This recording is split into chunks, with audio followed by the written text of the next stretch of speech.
Today I fucked up by telling my girlfriend my type. TLDR, today I fucked up by essentially telling my girlfriend that my type was the exact opposite of her. Sad times ensue. Obligatory, happened a couple months ago, but realized I fucked up this morning. Some time back, I brought up the topic of types. I mentioned it because her best friend and I seemed to damn near be the exact same individual, just of different genders, and I joked that she must have a type. She took it a bit more seriously than I intended and proceeded to tell me she wasn't sure she had a type, but she did like it when men were comfortable with expressing femininity, and that she thought tattoos were cool. Then she asked me my type, and I told her that generally it's been curvy blondes, with long hair, big chests and blue eyes. She lightly teased me for having basic tastes and we moved on till the past couple of months. She's been asking for constant reassurance. Asking if I'm sure I like hair immediately after moments of intimacy. Asking if I find her attractive, etc. She also stopped coming with me to the gym, which was strange because she loves weightlifting and has lost a lot of her muscle tone. This morning, a woman walked past our car at a red light. I sincerely didn't notice her, but my girlfriend said, "Wow, look at her. She's exactly your type." I hadn't thought about that conversation since it happened, but everything made sense, instantly. I told my girlfriend that she was my type, she said, "Not even close," and started crying. I have only seen her cry one other time in the 4 years I've known her. My girlfriend is tall, flat-chested, muscular, has short brown hair and brown eyes. She's beautifully androgynous and occasionally people mistake her for a very pretty teenage boy. I love and am attracted to every bit of this about her, more than any other type that exists because she's her. She said when she spoke about her type. She said she described a vague style pretty much anyone could embody, and I do dress and style myself a bit adventurously for a man. Meanwhile, I described an individual person she was in no way similar to, but always felt like she was expected to be. She said she couldn't go to the gym anymore because she'd tell herself I was checking out other girls, IG Lance sometimes but not egregiously, and we used to do this together, and all she could think about was how unlike my ideal she was. That one throwaway conversation has been eating away at and completely wrecked her self-esteem for months, and I only just realized.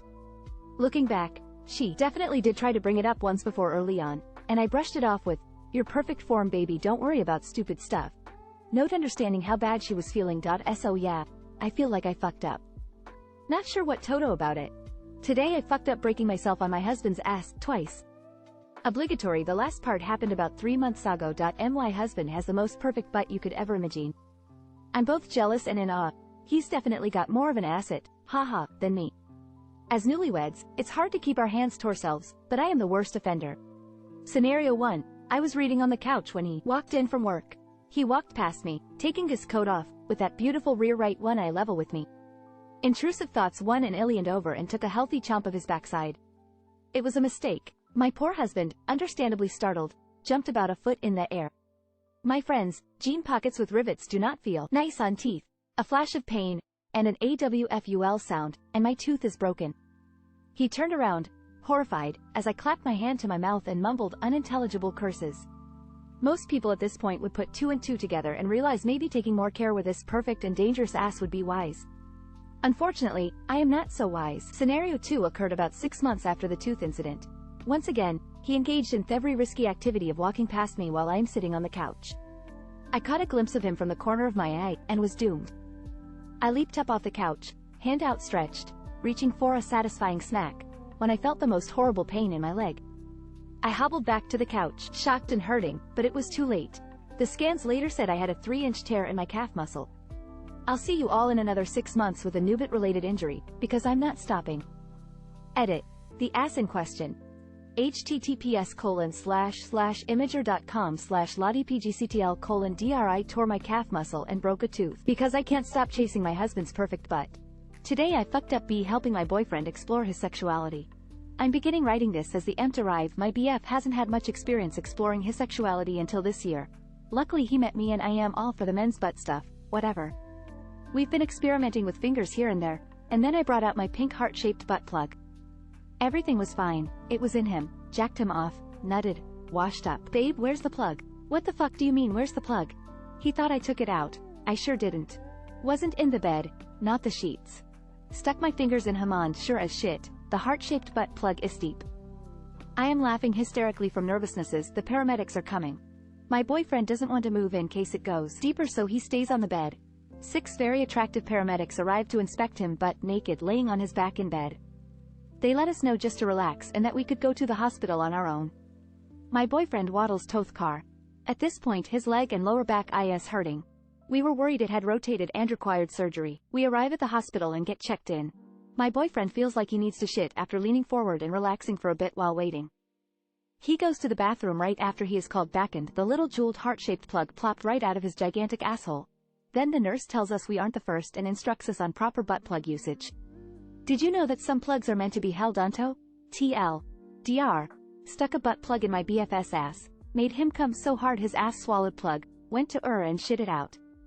Today I fucked up by being with a guy way too long without asking him his name. 26F.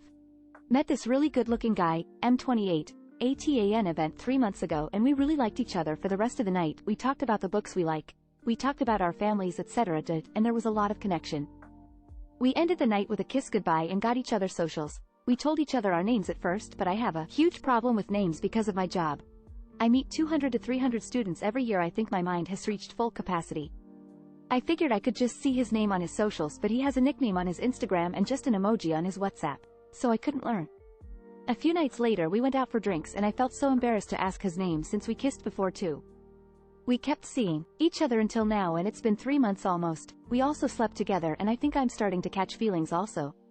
I just don't know his name and now it's been embarrassingly late to ask him.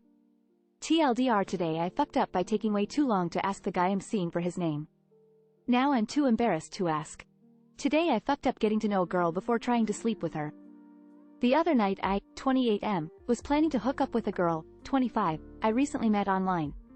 To avoid using her real name, I'll call her Winona. The two of us were on the same page about what we wanted from each other. Sex. Nothing more. Nothing less. I showed up at her flat with pizza and condoms. We shared the pizza while getting to know each other a bit better. Not gonna lie, she was ticking all the boxes for me. Even though our agreement was sex only, I was low-key beginning to imagine myself potentially spending more time with her. At some point Winona and I discussed what we did for a living. She said she worked as a cosmetologist.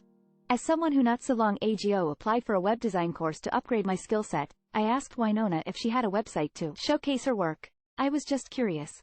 Winona's idol she had were before and after pictures of her clients on her phone. I literally almost choked on my pizza when Winona suddenly shoved her phone in me face and showed me the pictures. Her clients were dead people. Deceased. Departed. No longer among the living. Winona worked at a mortuary. I did my best not to show how uncomfortable I was, because Winona seemed to have zero awareness of how weird it was to show those pictures to people without warning, especially in the middle of a meal. What made it even more disturbing was the fact that Winona was in the before and after photos, posing next to the dead bodies. In all the before photos she looked like she was pretending to be sad, whereas in every after photo she looked like she got exposed to Joker venom. It got worse though. One of her clients was her dead grandmother whose after photo actually looked worse than her before photo. No offense to Winona, but her makeup made Granny look like Beetlejuice. I was unable to have sex with Winona after the catalog of corpses. We tried, but I struggled to get hard. I apologized and said I was nervous because she was so hot or whatever, but the real reason behind my performance issues was the fact that I was seeing the faces of dead people in my head instead of the titties in front of my eyes. Winona was understanding. In fact, she thanked me for offering to design her website. I never offered to design anything, but the vibe between us was awkward enough so I pretended to know what she was talking about before calling it a night and saying goodbye. The following morning Winona sent me a link with dozens of before and after photos of dead people to help me visualize the look of her non-existent website.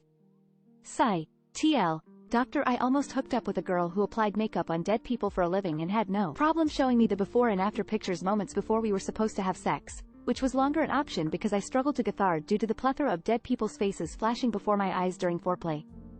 Today I fucked up by dropping off my dog at my kid's school. Obligatory. This was actually yesterday, but you get the idea. So, I have a 16-year dog, 10-year daughter, 6-year son and 4-year son. My task list for the morning is: drop off youngest at daycare, drop off middle child at elementary school, drop off oldest at middle school, drop off dog at senior doggy daycare, pick up coffee for myself and wife, return home with coffee. I did. Drop off youngest at daycare, drop off middle child at elementary school, drop off oldest at middle school, pick up coffee for myself and wife, return home with coffee. Now the discerning reader will note that my task list has 6 items but my executed task list has 5 items. However, the engineer in me would say thought he successfully completed the story since the definition of done was, return home with empty Quran 2 coffees. My wife is a product manager and tells me this is stupid, but WTF do product managers know, right? Anyway, turns out middle child took dog with him when he left car. I was talking with older daughter and didn't notice. Once I dropped her off, the car was empty, so I went to get coffee. Again, in my defense. Okay, I have no defense. I totally spaced out and it's completely my fault, hence I'm posting here on Today I Fucked Up. The worst part was showing up at doggy daycare in the afternoon to pick up the dog and having them say, "What dog? You didn't drop her off today." I nearly had an anxiety attack on the spot, but that's also when I checked my voicemail, so it worked out pretty quickly. Anyway, the dog spent the day with my kid at his school. They did in fact try to call me once, maybe twice, but according to the story I told my wife it was only once. But I was on call, so I didn't notice. It's a small private school, so things went okay and my kid's class was highly entertained. Dog loves kids and treats and got plenty of both, so she was fine. In fact, they even sent her home with a daily report card, which I found entertaining.